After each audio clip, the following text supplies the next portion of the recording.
Hey guys, আসসালামু আলাইকুম। আশা করি সবাই ভালো আছেন। আমিও ভালো আছি।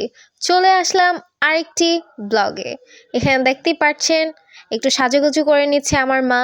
আমরা সবাই মিলে একটু ঘোরার প্ল্যান করতেছিলাম। তো যেই ভাবা সেই কাজ। আমরা সবাই সবার জিনিসপত্র নিয়ে, আর ঢাকাতে কিন্তু অনেক ঠান্ডা পড়েছে, সেই জন্য সবাই একদম প্যাকেট স্যাকেট মেরে চলে যাচ্ছি। কোথায় যাচ্ছি কেউ জানি না। বের তো আগে হয়ে নেই, তারপরে ভাবা যাবে কোথায় যাব। চিন্তা ভাবনা ছিল একটু ঢাকার মধ্যে আশেপাশে কোথাও ঘুরবো। দূরে কোথায় যাওয়ার এখন এই ঠান্ডার মধ্যে পসিবল না। আমার খালামণি, আমার আম্মু আব্বু চলে আসতেছে। আমরা এখন বাসের উদ্দেশ্যে রওনা হব। বাস, অটো, মেট্রো এভরিথিংয়ে যাওয়া যায়। আমাদের মিরপুর ১ থেকে আসলে মেট্রোটা একটু দূরে হওয়ার কারণে আমরা বাসের জন্য ওয়েট করছিলাম। আমরা চলে যাব মেট্রো করে বিজয় সরণি।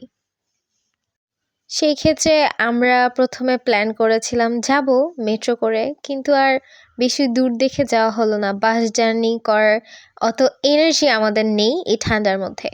এরপরে আমরা অটোরিকশা করে সবাই চলে যাচ্ছি বিজয় সরণি। বিজয় সরণির আরেকটা নাম কিন্তু জিয়া উদ্যান। যারা ঢাকাতে থাকেন তারা অবশ্যই জানবেন জিয়া উদ্যানটি কোথায়।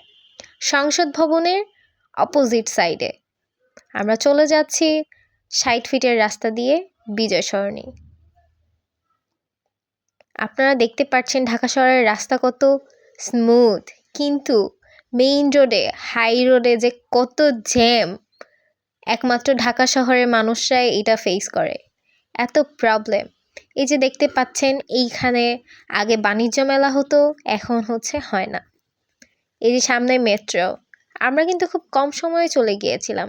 এখানে একটি ছোটোখাটো মেলা হচ্ছিল, আমরা মেলাটাতেও গিয়েছিলাম। আগে তো বিজয় সরণি যেয়ে আসি। এখানে যেয়ে কিন্তু একটা টুইস্ট আছে। আপনারা দেখতে চাইলে অবশ্যই ভিডিওটিকে কন্টিনিউ দেখতে থাকবেন। বলেছিলাম না ঢাকা শহরে কত স্মুথ রাস্তা, জ্যামের বাহার। এই দেখেন সেই জ্যাম। জ্যাম কাকে বলে? ১ ঘন্টা ২ ঘন্টা বসে থেকে থেকে চলে আসলাম বিজয় সরণি। সবাই নেমে যাচ্ছে। আমি অবশ্য ক্যামেরার পিছনে। আমি তেমন একটা ক্যামেরাতে আসতে পছন্দ করি না। আমি, আমার বাবা এবং আমি পিছন সাইডে। এখন এখানে দেখে তো আমরা সবাই হতাশ হয়ে গিয়েছি। কত মানুষ দেখছেন না? একটু পলিটিক্স কারণে আমরা ঢুকতে পারিনি। আমরা এখন মেট্রো স্টেশনের সামনে দাঁড়িয়ে আছি। এখানে কোনো মতে ঢোকাই যাচ্ছিল না।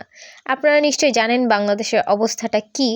সেই কারণে এটা যেহেতু সরকারি একটি এলাকা, এখানে সব রকমের পলিটিশিয়ানরা সবাই আসে, চলাফেরা করে। এই পলিটিক্স ইস্যুর কারণে আমরা ঢুকতে পারলাম না। তোমরা এখন আমরা হেঁটে হেঁটে চলে যাচ্ছি।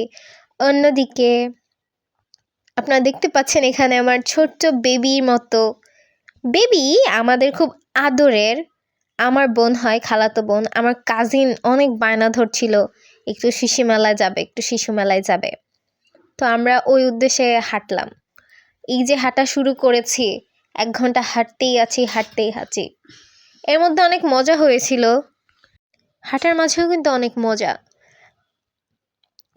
মজা করেছি। হাঁটতে হাঁটতে অনেক জিনিস দেখেছি, অনেক মানুষ দেখেছি। আসলে যারা পথে থাকে তারা যে কত কষ্টে থাকে, আজকে না হাঁটলে বুঝতামই না আসলে। তো আমরা চলে যাচ্ছি চীন সম্মেলন কেন্দ্রতে। ওখানে ছোট্টখাট্ট একটি মেলা হচ্ছিল। আমরা অবশ্যই ঢুকিনি, কিন্তু একটা কিউট মোমেন্ট হয়েছে আমাদের সাথে। তো এখানে এই যে আমার বোনটা তুর করে চলে যাচ্ছে। আমার আম্মু একটু পোজ মারতেছে। অবশ্য সে ঠান্ডাতে জমে গেছে, আপনারা দেখতেই পারতেছেন। তো এই যে দেখতেছেন আমার বোনটা মিকি মাউসকে দেখে এত হ্যাপি হয়েছে। এই যে এখানে তারা ছবি তুলতেছে, তারা একটু ডান্স করতেছিল। আসলে এই যে জায়গাটা দেখতে পাচ্ছেন একটি মেলা, এখানে বিভিন্ন আমাদের রাষ্ট্রনায়করা চলে আসবে। আজকে ওনাদের একটা মিটিং আছে, সেই জন্য আর কি। যে এই জায়গাটা তো পলিটিশিয়ানদের, সেই ক্ষেত্রে আজকে একটু রাজনৈতিক কোনো কর্মকাণ্ড ছিল, এই জন্য এই জায়গাগুলো না অফ ছিল। আমরা ব্যর্থ হয়ে চলে যাচ্ছিলাম বাসায়। তো আপনারা দেখতেই পাচ্ছেন এই যে আশেপাশের অবস্থা। এখানে সুন্দর একটা টেডি দেখলেন, অনেক মজা হয়েছিল, আমরা সবাই একটু ডান্স করেছিলাম। এই যে দেখতে পাচ্ছেন এখানে বিভিন্ন বিল্ডিংসের ডেমো দেওয়া আছে, আমাদের বাংলাদেশের মানচিত্র দেওয়া আছে। এখানে ওনারা একটু ফটো সেশন করছিল। এই যে হচ্ছে আমাদের বের হওয়ার রাস্তা, ঢোকার রাস্তা, আসলে পিছন দিয়ে ঢুকে আর এদিক দিয়ে বের হয়ে যাচ্ছিলাম। তো আমরা একটু আশেপাশে দেখে আমরা হচ্ছে এখানে বিদায় নিয়েছিলাম। তো সামনেও আরও আছে, আপনারা দেখতে পারবেন নেক্সট ব্লগে। আশা করি আপনারা সবাই ভালো থাকবেন, ততক্ষণে আমরাও ভালো থাকবো। আপনাদের জন্য অনেক দোয়া রইল, আমাদের জন্য দোয়া করবেন। আল্লাহ হাফেজ, টাটা, আসসালামু আলাইকুম, ফি আমানিল্লাহ।